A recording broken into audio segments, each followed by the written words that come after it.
ನೂರಾರು ಕಾಲ ಸುಖವಾಗಿ ಬಾಳು. ಹ್ಯಾಪಿ ಹ್ಯಾಪಿ ಬರ್ತ್ಡೇ, ನಿನ್ನ ಬಾಳು ಎಂದು ಬೆಳಕಾಗಬೇಕು. Happy happy birthday.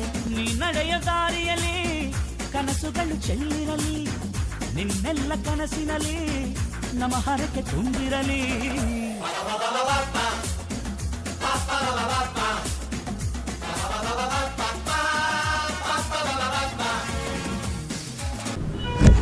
ನಮಸ್ಕಾರ.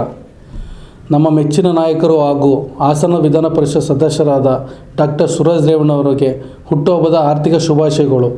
ಹಾಗೂ ಈ ಸಂದರ್ಭದಲ್ಲಿ ದೇವರು ಆರೋಗ್ಯ, ಐಶ್ವರ್ಯ, ಅಧಿಕಾರವನ್ನು ಕೊಟ್ಟು ಕಾಪಾಡಲಿ ಅಂತ ತಾಯಿ ಚಾಮುಂಡೇಶ್ವರಿ ಹತ್ರ ಬೇಡ್ಕೋತೀನಿ. Thank you.